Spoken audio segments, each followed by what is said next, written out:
This episode of Tech News Day is sponsored by Factor and by Raycon. Now, if you're not a total degenerate, you may not be aware of this, but cryptocurrencies, whose proponents insist are the future of money and a hedge on inflation, are not doing so great right now. Yeah. And to be fair, the whole investment economy isn't doing so great right now, particularly the stock market. But even on its bad days, the stock market does not look like this. What you're looking at right now is a feed of every cryptocurrency token that the website CoinDesk tracks, captured midday Wednesday when shit was really hitting the fan. This is a lot of tokens. It takes a long time to scroll through all these, and hey, look, a couple of them are even green. Wow. But the vast majority are in the red, deep red, with single-day double-digit drops that would appear to indicate that the entire crypto market, especially the coins that your average person is less likely to know about, is going through some trouble right now. Oh, these are just growing pains, of course. This is good for Bitcoin. This is actually great for Bitcoin. But what's actually happening here? Well, it's several different things, and we have neither the economics expertise nor the time to fully explain what's happening. But the first thing is that the stock market, it's doing bad too. I mean, we're not in recession territory yet, and this might actually just be a very big and very long overdue market correction for the runaway bull market that's been happening for the last 2 years, in spite of a global pandemic and global supply chain crisis. Although my portfolio today, it hit pre-pandemic levels, so we might be in a recession now. Yeah. Basically, bad things have been happening over the last couple of years that in a sane economy would have made the market plateau at least a little bit, but it didn't. And maybe now the stock market is finally catching up with reality. Also, for a good handful of years there, money costs nothing. You could borrow money at next to a 0% interest rate. So a lot of people were straight up gambling on both cryptocurrencies and the stock market. Why would I keep this in a savings account where it's just going to sit there and literally lose its value? Not even that. People were like, what if I took out a loan of $50,000 at a 0.5% interest rate and made 15% off of it and kept the winnings? And then just rolled that into more. So yes, that's why interest rates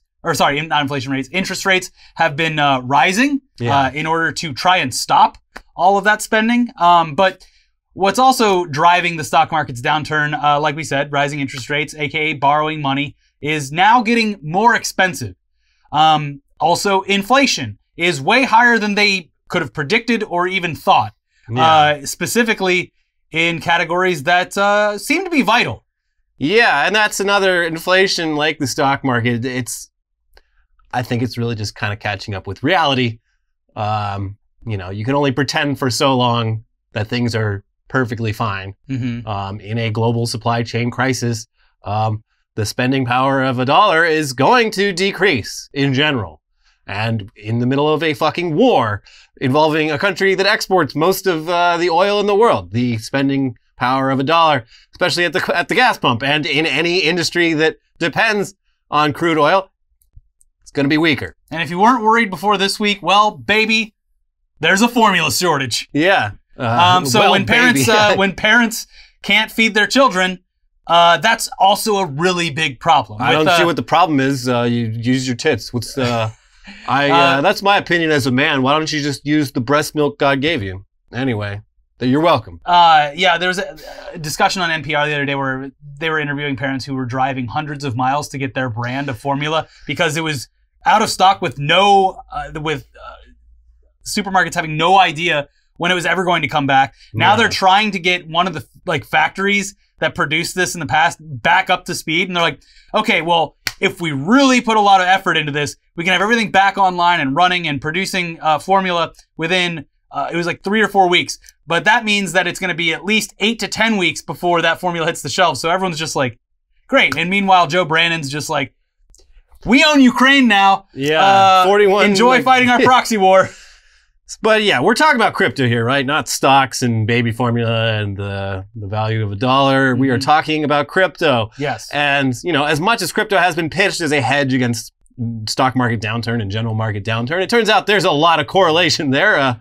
The lines, they seem to be locked in. Yeah. After all, cryptocurrency is not really currency for the vast majority of people who own it. It's just another investment. So instead of being a hedge, it turns out that when stocks are all down, crypto gets hit even harder than the stocks because it's a speculative asset that investors have alongside their stocks. And investors generally bail first. The first thing they bail on when things get scary is their speculative stuff before bailing on their relatively safer and less volatile bets in the stock market. But that still doesn't explain everything about what's happening in crypto, particularly what's happening to Luna and UST, two tokens that have been by far the hardest hit in the last couple of days. Just a bloodbath. Decimated. I saw one stat that was like, if you had $1 million worth of Luna 1 week ago, it's now worth like $80 or something. Like just all money gone. All your money gone. Just like the apes. If you had $100 in Luna this morning, you would have a penny? Less than a penny right now. Now explaining Luna and UST, which is like US Terra coin, supposed to be a stable coin. It's Terra Luna and Terra USD. Yeah. But we're just going to call them Luna and UST. Yes, we're trying to make it as simple as humanly possible here. Explaining Luna and UST and how they're interconnected is really annoying because you really need to get into the complexities of how they work or how they were supposed to work in order to fully explain why they absolutely do not work. The excellent YouTube channel CoffeeZilla did a pretty good job explaining Luna and UST in a recent video, which we will link below. And he also has an expert on which they go into a further discussion about it. It's very good. But basically, Luna and UST are both part of a crypto project called Terra. And UST is sort of the backbone of a whole crypto ecosystem. Luna is more of a typical cryptocurrency with its value constantly changing, while UST is what's known as a stable coin with its value tied to the US dollar. But unlike other stable coins that are, at least in theory, backed by actual US dollar reserves, UST is an algorithmic stablecoin. And to explain what the hell that means, the best explanation that we've seen for all of this has been from user Harmonic Union on the subreddit, of course, Buttcoin. Buttcoin is honestly, like, I tried to find the best, most succinct explanation of what's happening, and this post on r/Buttcoin by far explained it the most succinctly. Buttcoin is, you know, you have a lot of crypto evangelists. They are trying to save people on this subreddit. Yeah. And even there's been a lot of really dark shit in the past week across various cryptocurrency subreddits, especially the Luna subreddit, which has stopped all new posting because of the amount of... I think it's back now. Okay. Either way, the people, yes, they do love their lost porn, but they are at least compassionate. Just be like, these people, this should serve as a wake-up call to people who are trying to put their life savings into something. And unlike us, the users of Buttcoin actually seem to enjoy learning about this thing that they hate. Whereas for me, it's just torture. I hate it. The thing I hate most about cryptocurrency is they forced me to actually learn what the fuck it is and how the fuck it works. And I'll never forgive it. It's a thing that is made confusing on purpose by design. So anyways, Buttcoin is a good subreddit. So here's the Buttcoin post. The way the algorithm works is pretty simple. You can burn $1 worth of Luna and get 1 newly printed UST, or you can burn 1 UST to get $1 worth of Luna. That's really all there is to it. As a result, whenever the price of UST is more than $1, people burn Luna to get UST at $1 each, sell it for a slight profit, and bring the price down to $1. And when the price of UST is less than $1, people buy UST and burn it to get $1 worth of Luna, driving the price back up to $1. The clever ones among you probably have one big question mark for this system. Why should Luna be worth anything at all? And that's the key to understanding what's going on right now. The system is built on the fundamental assumption that there is real money demand for Luna that you can sell to maintain the peg. If there isn't, the whole thing collapses. So the people behind Terra/Luna burnt through billions in VC money to pay absurd interest rates, 20% plus, to people to stake UST, encouraging people to buy Luna, convert it to UST, and then lock it up. The goal here was to grow incredibly big this way, scale down the staking interest, and then, well, presumably everything would sort of sustain itself once they were a big stablecoin. There didn't seem to be a real plan there. And this hits so many problem points with the modern growth hacking tech economy. So in a very dumb sense, this entire ecosystem was built on the fact that people were able to maintain the price of a stablecoin at $1 value of US dollar And in turn, they would make money off of being the ones that were keeping it stable. Yeah. Where's that money coming from? Don't worry about it. Where is that money coming from is a point that we've hit so many times before with companies throughout the tech space. What is your business model? Burning VC capital. Yeah. You are burning money left, right, and center in order to try to grow the company to where you can achieve sustainability somewhere way down the line. Yeah, I mean, somewhere way off in the future. That doesn't Uber, matter. I think Uber is the biggest example of this, where for the first, up until very recently, they were losing several dollars. And that's why Uber's cost $100 to go anywhere now. Yeah, every Uber ride you took for like the first 10 years of its existence, they were literally losing money. Yes. And it's why something like MoviePass could even exist as long as it would, as it did, because it was like, well, all these other companies were literally burning through money and they figured it out, so why can't we? So this ecosystem was literally venture capitalists were giving just an outrageous amount of money. Guaranteed 20% returns. And the users were getting that money. It was a great thing for those users for a little bit, much like with MoviePass. But when that money goes away, it could collapse. Yeah. So that post, it does continue though. How did it unravel? Well, I can't say what the cause was for the initial dip in UST price, but the resulting mechanism was as follows. When the price of UST dropped below $1, people started arbitraging it. Hard. This means they burned the UST for $1 of Luna each, then sell the Luna for a profit, and keep doing this for as long as it's profitable. The problem is that selling all this Luna plummets the price. If you pay 90 cents to buy a UST and trade it for $1 worth of Luna, but that Luna drops to 80 cents by the time you've sold it, you're not arbitraging anymore. You're losing money. So the collapsing price and demand for Luna broke the arbitrage system that kept the peg in place. The result of this was a large drop in UST price. As a result, seeing that the peg was breaking, UST holders started massively selling off directly for dollars or burning UST for Luna and selling that off. This made the price for both Luna and UST crash further. And remember, if you burn UST, you get $1 worth of Luna, regardless of how much Luna that is. So the further the price of Luna dropped, the more Luna each UST creates. The more Luna is created, the further the price drops. This is a downward spiral that isn't going to stop. So yes, like with other cryptocurrencies, there is a mining or a creation of coin. So when they're doing these UST burns, they are in effect creating more Luna, which devalues the coin across the board. And just to be clear, when burning a cryptocurrency, they basically send it to a non-existent address. It ceases to exist. So you're removing that from the supply yes. and creating scarcity. Mm-hmm.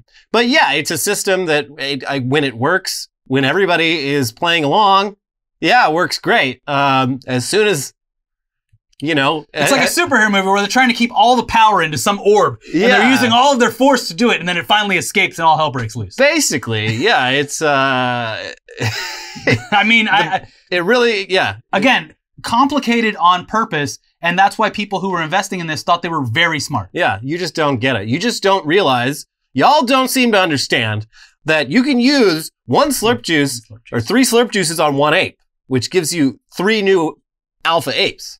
I don't know why you guys don't understand this. Yes. But also about that 28% interest rate thing, we should also explain Anchor lending protocol, which is the main reason that so many people were holding UST in the first place. Because why would you put your dollars into here instead of just a savings account, which would presumably be safer? Well, here's why. Here's CoinDesk explaining that. Anchor offers market-leading yields of up to 20% on the year to users who deposit their UST on the platform. Before UST started its decline late on Saturday, Anchor was home to 75% of UST's entire circulating supply. That's $14 billion of UST out of a total circulating supply of $18 billion. With so much UST locked up in Anchor, it became clear that most investors were buying the stablecoin with the sole intent of reaping those sweet, sweet Anchor yields. Depending on whom you ask, Anchor's relationship with UST was either an ingenious mechanism to manufacture utility for the fledgling stablecoin or wasteful marketing spend attracting unloyal mercenary capital. I think it's looking like the latter now. No, investors generally aren't going to be too incentivized to just keep a bunch of their money stored in a token that's equal to the US dollar without the promise of some returns. But guaranteed 20% returns for just letting someone else lend out your money is absurdly high. And that's, as it's pointed out in the CoffeeZilla video, 20% is double what Bernie Madoff promised the investors in his Ponzi scheme. Yeah. So, little sus. Yeah. Little sus. But those kinds of promises keep people's money in the system and keep tokens alive. That is, until a bunch of people start running for the exits and trying to cash out their UST, which, due to how this is all set up, they can always get $1 worth of Luna for 1 UST, even if UST is currently worth less than $1. Enough people do this, and it ends up triggering what's called an algorithmic stablecoin death spiral, which in this case has made Luna basically worthless and has severely unpegged UST from the dollar value that it's supposed to be pegged to.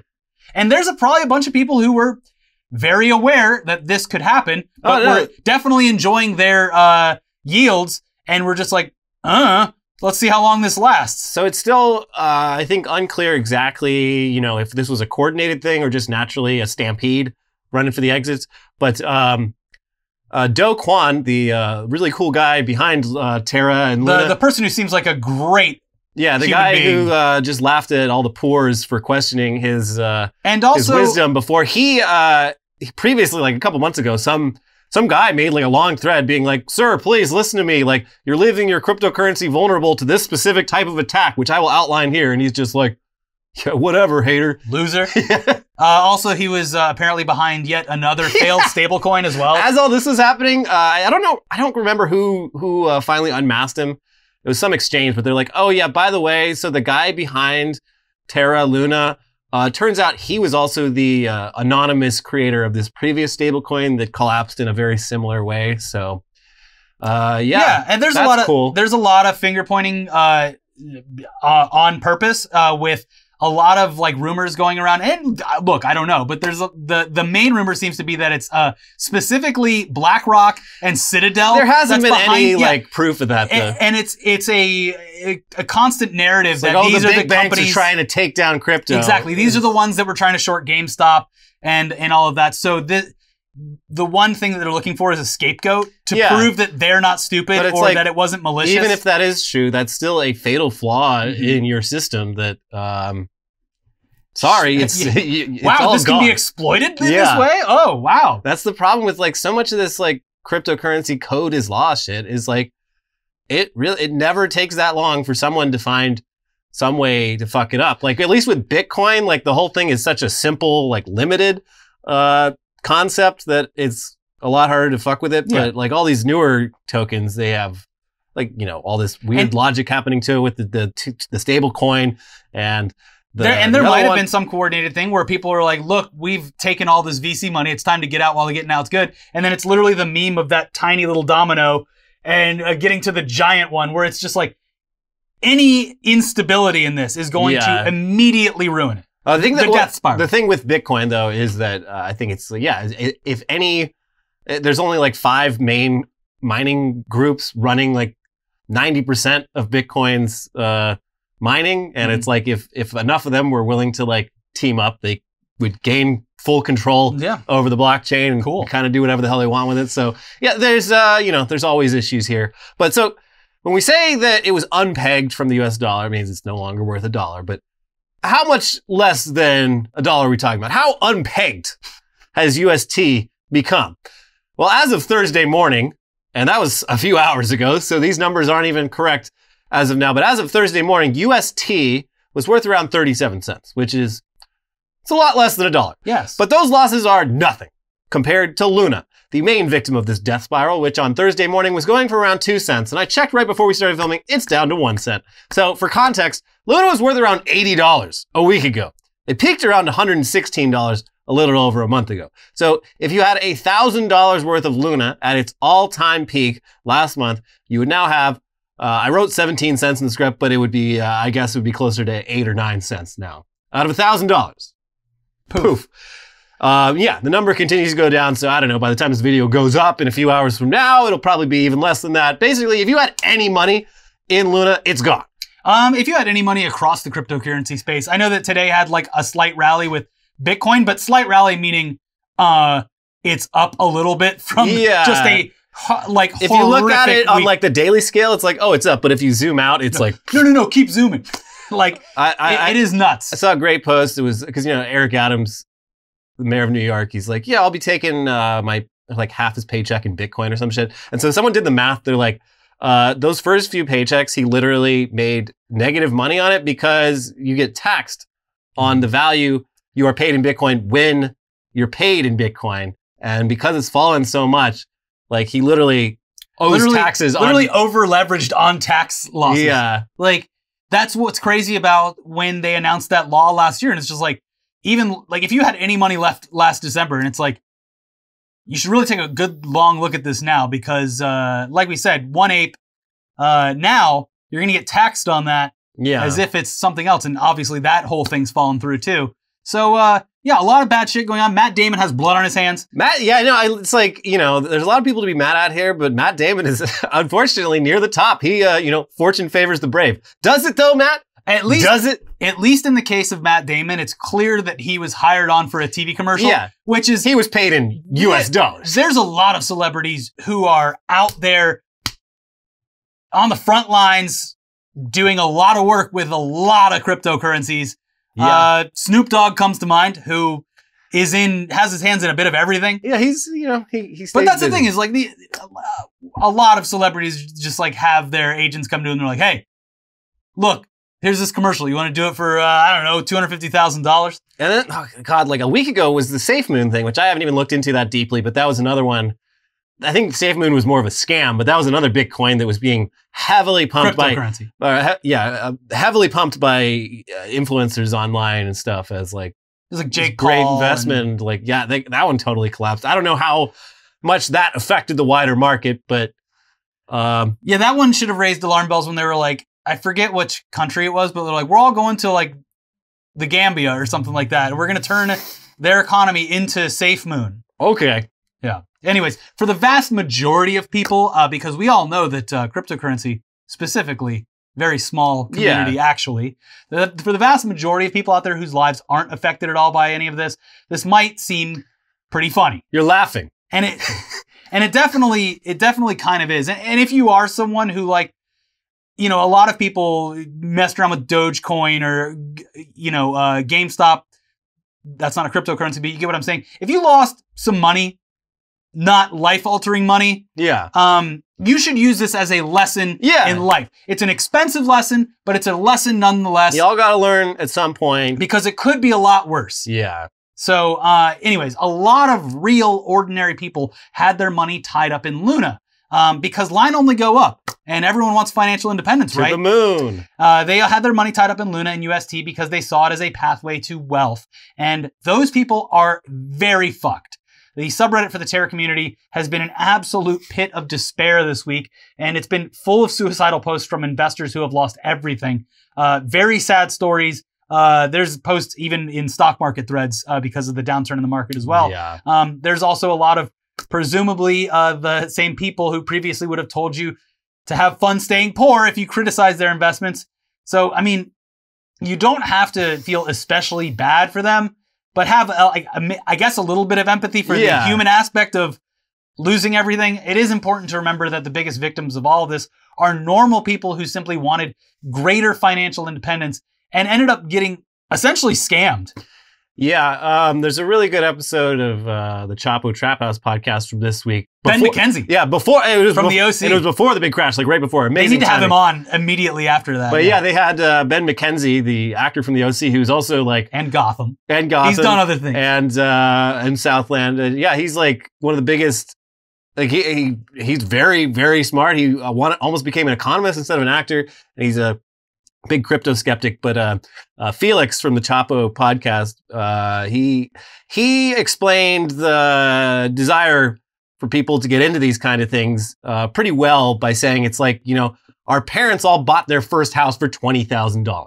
That's completely off the table. But what if this is our generation's version of that? Yeah, I mean, it's another problem with our generation and the generation Z below us, where it's just like the desperation of having any kind of financial stability is very hard to come to terms with.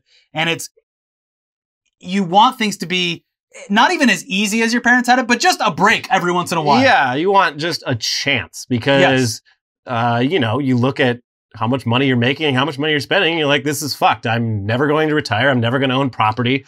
Like, and then you have what do I do? Matt Damon telling you that Matt Damon telling you that fortune favors the brave. And it's like, all right, well, I mean, at the very least, sounds like an interesting thing to do, and maybe I'll get rich. Well, anyway, the collapse of UST and Luna contributes to the drop in cryptocurrency values across the board because, people panic sell one thing, they see someone else panic selling, they sell, or they have panic stop sell losses another thing. And UST's failure makes people lose confidence in the viability of other stablecoins that keep the whole crypto ecosystem functioning. But Bitcoin in particular, which has dropped by about 25% in the past week, is directly tied to Luna, but in a kind of indirect way, because the Luna Guard Foundation, which is the organization that I guess backs UST to ensure that it keeps its value. Again, a lot of money being spent to keep something stable. Yeah, so they had billions in Bitcoin reserves that were there specifically to sell in the event that UST lost its peg to the US dollar. Like, that's all fine. I'll just sell our Bitcoin reserves to get it back up. Well, they've now sold almost all of it, or rather, I guess they loaned it out, but like, clearly it didn't do really anything. Yeah. And that made the price of Bitcoin take quite a hit in the process. Yeah. But anyways, this is a small and interesting glimpse at what could potentially happen if the much more widely used stablecoin Tether loses its peg to the US dollar, which would be far more catastrophic.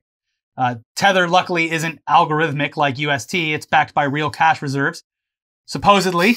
We're not going to get into that, but there is a lot of skepticism about Tether, and there has been for a while, and a lot of concern that a big enough sell-off across the market could cause a collapse that would make what's happened this week look quaint by comparison. I believe even Tether, not a lot, but it dropped to like 97? Yeah, 96? It's the lowest drop it's ever had. Yeah.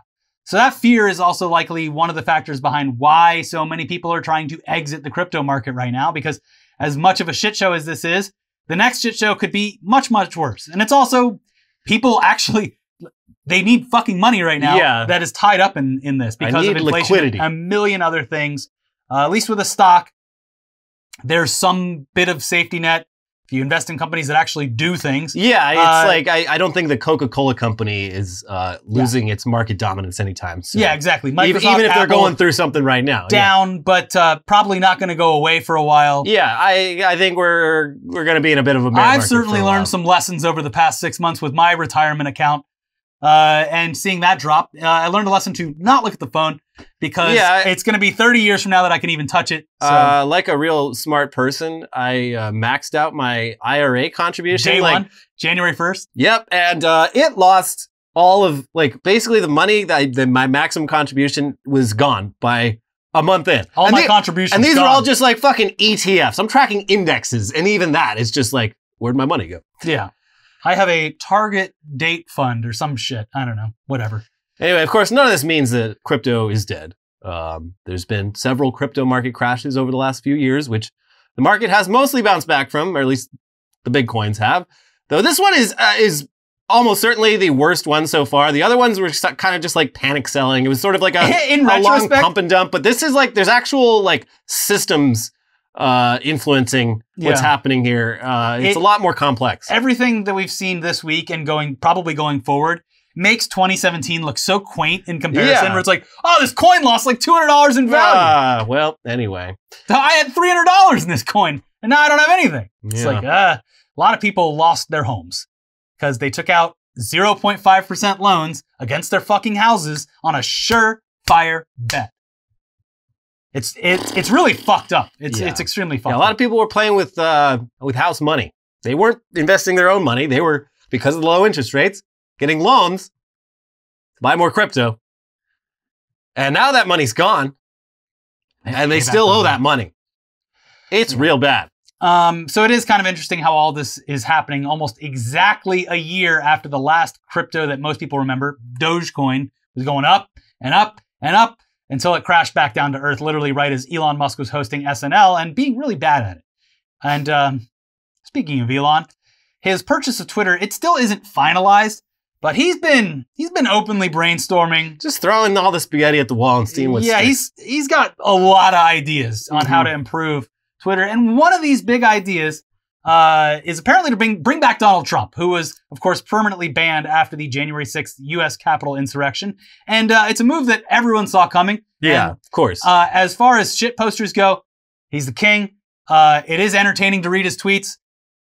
I think it'd be kind of funny if he was back on Twitter. Hey, what's the worst that could happen, right? Yeah, I mean, he's already caused an insurrection. Yeah. Yeah. What's he going to do, cause another insurrection? Anyway, here's TechCrunch. Twitter's future owner weighed in on the social network's biggest question Tuesday, leaving little room for doubt that if Elon Musk has his way, the platform's doors will be wide open for Trump. Quote, I do think that it was not correct to ban Donald Trump, Musk said in an interview at the Financial Times Future of the Car Summit. I think that was a mistake. Trump was issued a permanent ban from the platform in January 2021 for inciting violence when thousands of his supporters violently stormed the U.S. Capitol building.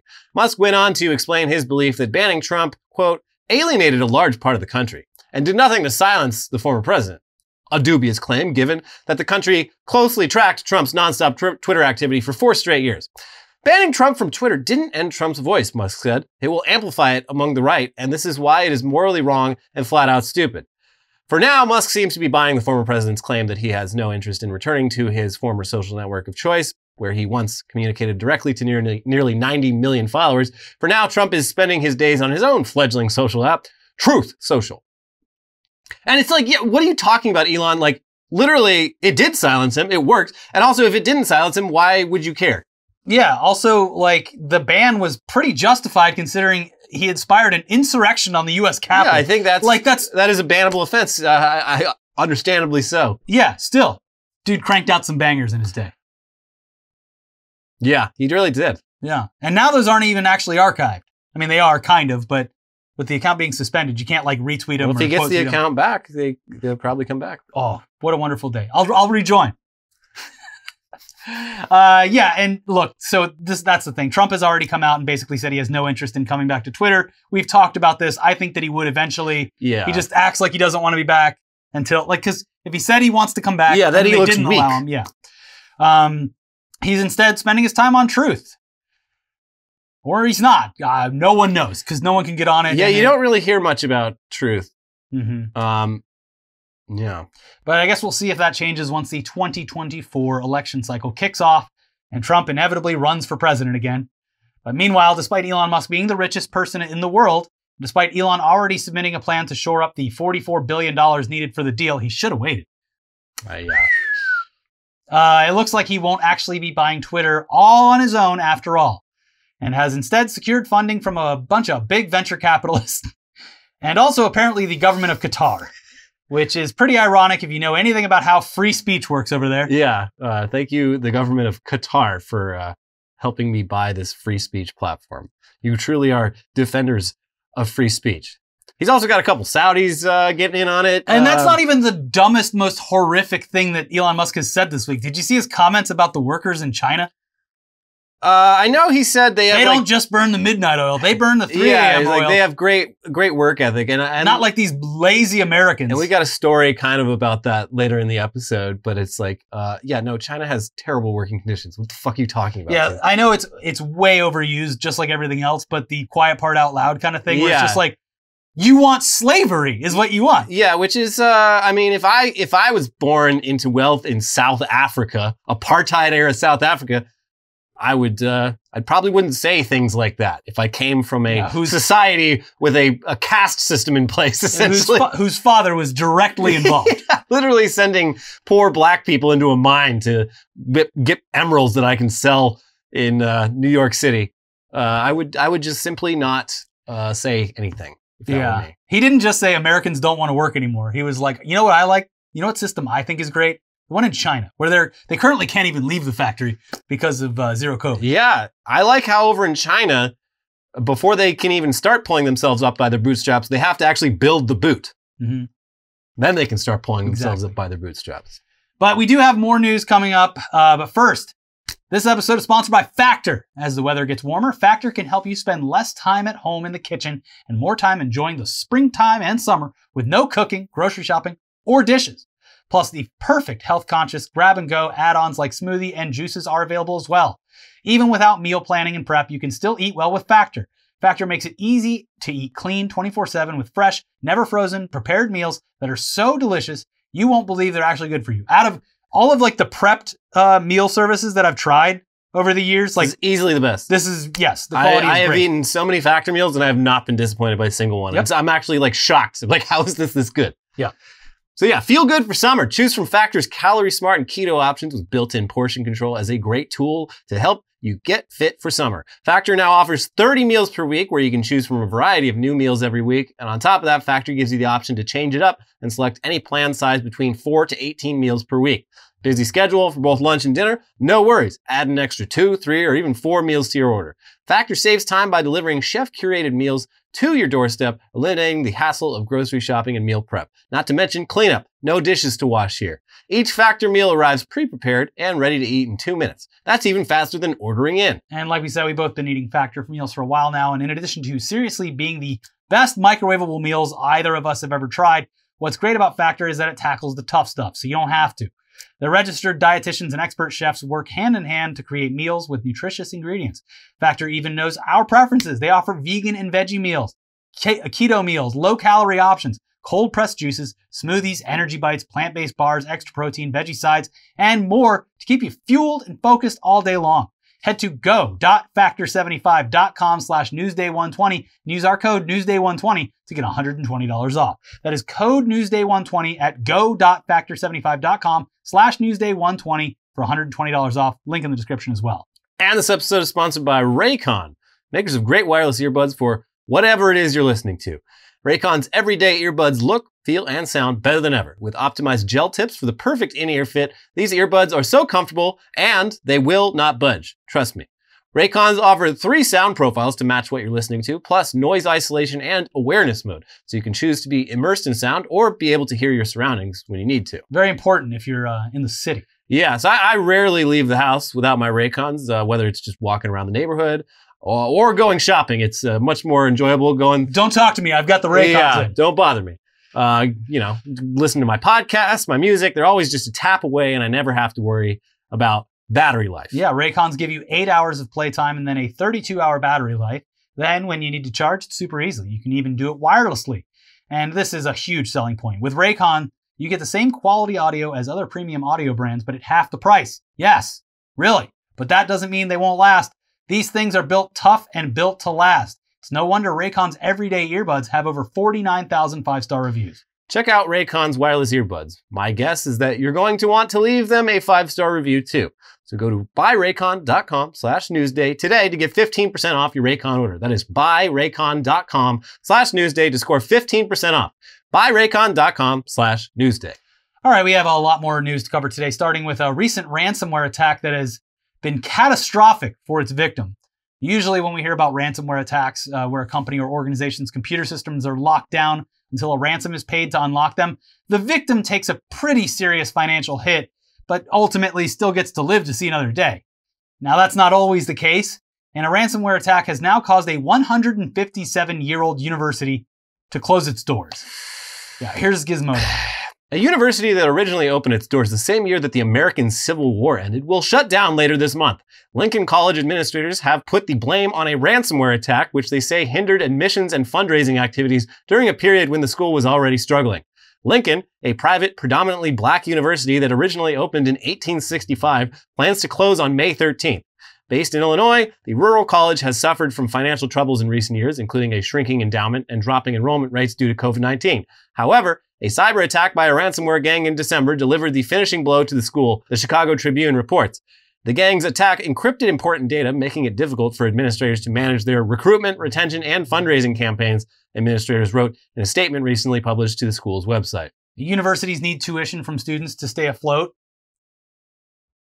Not the big ones, but these universities specifically. And if you can't recruit students because your entire computer system is locked down, you're in big trouble, especially if you're already dealing with other financial troubles. Lincoln College was a small school with a student body of less than 1,000, but to survive as long as it did, only to be finally taken out by a cyber attack, apparently originating in Iran. Pretty sad. Yeah, what a legacy. We founded this school the year after the Civil War ended as a place for, black people in the North to get an education in this new society that we're building, this more equal society. And fast forward 157 years, something called a cyber attack happens, and no more school. So in other news, though, the tech world was, it was the industry that most embraced remote working during COVID. But in recent months, tech companies have been gradually reversing their work from home policies and telling workers to get back in the office, despite everything working out pretty much fine this whole time without everyone in their cubicles. And at least over at Apple, some workers are just not having it and are instead choosing to resign from Apple rather than come back to the office, even if it's still just a couple days a week for now. And it's not just low-level employees either. Apple's director of machine learning, Ian Goodfellow, resigned last week, saying in a departing note to staff, "I believe strongly that more flexibility would have been the best policy for my team." And this is part of a larger movement at Apple called Apple Together, which recently published an open letter voicing their opposition to a return to the office. Here's Ars Technica summing up their stance on this issue. Apple Together lists several reasons why they believe Apple's return to the office doesn't make sense for the company and its employees. The group attempts to debunk the notion that being in the office together allows for serendipitous moments of collaboration and creation. The group says that the company is already siloed, so collaborating with coworkers is more manageable when working from home, when video calls to other offices or departments are sometimes easier to arrange than in the office. Apple Together notes the effect that commuting in heavy traffic cities where Apple has its offices, like the Bay Area, Los Angeles, or Austin, Texas, has on employees' personal lives, energy, and availability at work. The group also points out that requiring employees to live in commuting range from offices limits what kind of employees join the company. And the letter concludes by naming what its authors deem the most important reason Apple should allow more flexible working arrangements. It points out that Apple's marketing messaging positions products like the iPhone, iPad, and Mac as ideal tools for remote work, even as Apple tells the employees who design those products to return to the office. Yeah, that's a pretty damn good point. They gotta pay for that circle somehow. I know. Like, that big circle. It's a really big building, guys. It's a big circle. It's I hate it. My wife's back in the office. It's not ideal. And your wife works in another monolithic building. Yeah, like, big guys, you don't understand how special it is to have this cool building that people see it from far away. They're like, hey, look wow. at that. Yeah. But yeah, I mean, they make a good point. If we're using and designing and marketing products that are specifically being marketed as work from home solutions, what the hell does it matter where we're working from? But on the other hand, Apple did spend $5 billion on its Apple Park campus, which takes up more space than the Pentagon. So they do want to see that place filled. Our stance on this topic remains the same, though. Same as it ever was. If people want to go to work, great. Put all the extroverts in a room together, have them check on each other all day. Big pizza parties all the time. Yeah. If people, want to work from home, and it's been shown that doing so has little to no negative effect on their productivity, then fucking let them work from home. Guess Who what? cares? It actually has a positive effect on it's productivity. actually great not spending 2 hours in a car all day. They literally, a report came out and they didn't tie the two together because it's not in the best interest of business publications to do that. But productivity was down for the first time in 2 years in Q1 of this year. And what else coincides with that? The return to the fucking office. Yeah. I mean, if you can't make the case for returning to the office based on productivity, then it's literally about control. That's all there is to it. And sunk costs with real estate. Yeah. Mm-hmm. But and especially right now, like, it's so fucked up. We've said this before, but like the fact that it's like when gas prices at their highest ever, it's like, all right, get back in the car and commute back to work now. Yeah, and especially with inflation going on and stuff like that, you're like literally making your employees poorer, and in what we've seen in many cases across the board, not giving them cost of living increases. No. So yes, they are now being taxed for going into work, basically. It's fucking insane. Let me see those smiles. Everybody smiling? Hey, I'm gonna do all hands meeting. I want to see you all clapping in unison like little seals. Remember when our CEO would come into the Superman theme? Yeah. But he felt real cool doing that. Yeah.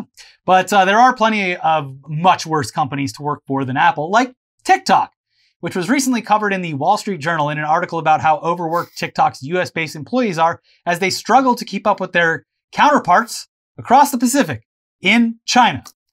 From that article, in Los Angeles, the base of TikTok's US operation, some employees complain of sleep deprivation exacerbated by frequent work on weekends and mandatory meetings with colleagues on the other side of the globe. Several former US employees said they averaged 85 hours of meetings a week during their time at TikTok and had to carve out additional time to complete their work. Another said he persuaded his boss to spare him from working back-to-back all-nighters only after he shared medical lab results showing a potentially life-threatening condition. Former employees described weight fluctuation, stress, or emotional lows so severe that they sought therapy.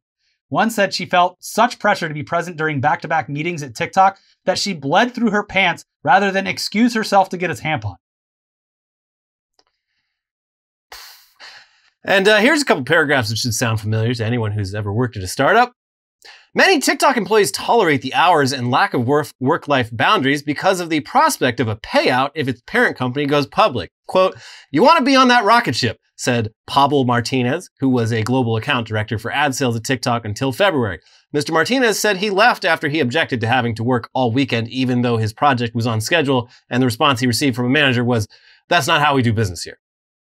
So, guys, I know that this is real hard right now, but just imagine, just like when those Luna coins take off and go to the moon, when this company goes public, we're all going to be rich. So it'll all be worth. I mean, I will be much richer than you, obviously, but you'll be kind of rich, nouveau riche. But yeah, that startup hustle and grind thing with TikTok, it's even worse because that's on top of having to keep up with the company's main office, literally on the other side of the world. So you're essentially working a normal US workday, plus you're also working on China's workday schedule. So I guess you'll sleep when you're dead. Which, as Elon explains, is a 20-hour workday. Yeah. But here's more from the article. Last year, the Chinese government told employers that a work schedule at some Chinese tech firms of 996, meaning 9 a.m. to 9 p.m. 6 days a week, wasn't legal. Cool. ByteDance said it would adopt a 1075 standard, 10 a.m. to 7 p.m. 5 days a week. Many employees say the longer hours remain the expectation.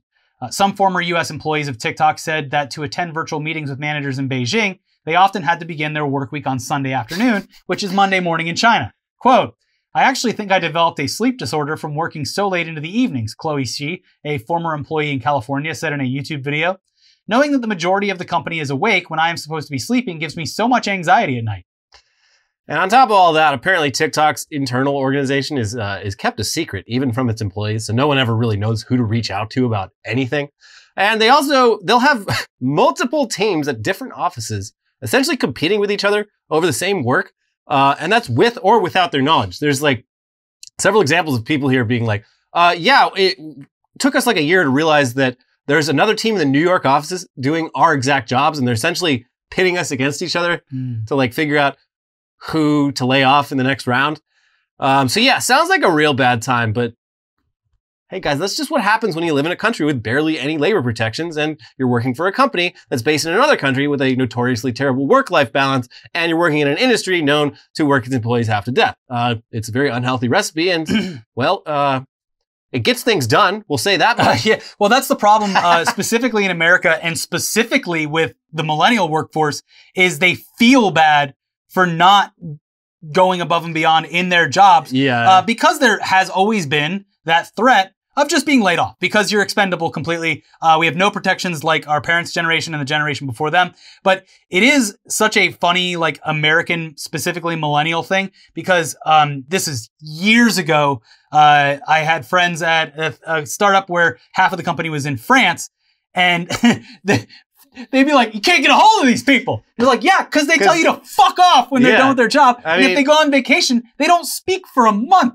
One of the most successful propaganda plays the Americans ever did was making people think of France as like this weak little, effete country. Like these people live like kings. They get like 2 months vacation a year. They clock in and they clock out, and it's literally fucking illegal for their bosses to bother them for the rest of the day. Yes. And society there functions pretty damn well. There's certain annoying aspects of it, like if you need something in the middle of the night, or, But you deal with it. Yeah, you deal with it. But yeah, in general, like, it was so funny. I think it's the Defunctland episode on Euro Disney, where they're like, fuck, like, this is so much harder than building the parks in America, because when you build in Orlando and Anaheim, like, they'll just do whatever the fuck you tell them to do. You can work your workers to death. And like in France, they're just like, no. I'm like, what do you mean, no? It's like, we're not going to do it. You can fuck off. Yeah, you can fuck off. That's literally how it was. They'd be like, it's crunch time on this project. And they'd be like, we can't get a hold of anyone at the parent company. Oh, well. Yeah, tough shit. You got to deal with it tomorrow. Yeah. And guess what? It never matters. Yeah, you're probably going to be fine. Yeah, nothing ever matters, especially in the tech world. But TikTok's work culture apparently borrows quite a bit from Amazon's work culture. And to end things on a positive note today, Amazon labor union president Chris Smalls, who shocked the country recently by winning a union vote at his Staten Island warehouse, recently spoke to the Senate Budget Committee and showed up dripped out in a Yankees hat and an Eat the Rich jacket to talk to some of the most powerful elected officials in the country. I think he also might have had a grill in his mouth. I'm not sure, though. So let's watch watch part of his opening statement where he lays out his union's case and also singles out Lindsey Graham in particular. Well, first off, I want to address Mr. Graham. First off, it sounded like you was talking about more of the companies and the businesses in your speech, but you forgot that the people are the ones who make these companies operate. And if we're not protected, and if the process for when we hold these companies accountable is not working for us, then that's the reason why we're here today. That's the reason why I'm here to represent the workers who make these companies go. And I think that it's in your best interest to realize that it's not a left or a right thing. It's not a Democrat or a Republican thing. It's a workers thing. It's a workers issue. And we're the ones that are suffering in the corporations that you're talking about, in the businesses that you're talking about, in the warehouses that you're talking about. So that's the reason why I think I was invited today to speak on that behalf. And you should listen because we do represent your constituents as well.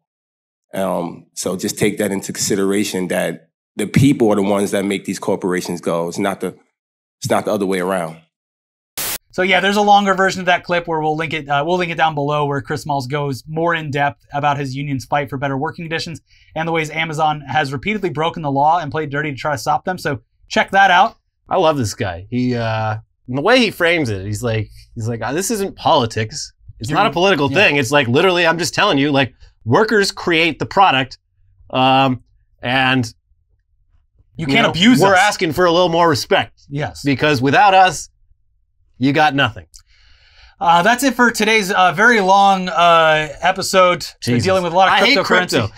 God damn it. But if you're still in the mood for some content, we did a complete dissection of the MTV for gamers called Venn, which is obviously long dead now, but survived well, it didn't survive very long. It only existed very long. Another startup that would have gotten everyone involved in it super rich if it wasn't doomed to failure. Exactly, and only propped up by VC cash that was quickly depleted.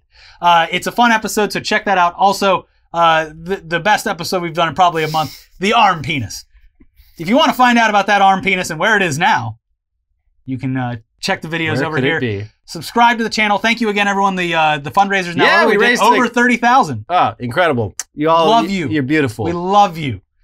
Videos are up there now. Check them out, and we'll see you soon. Bye-bye. Bye.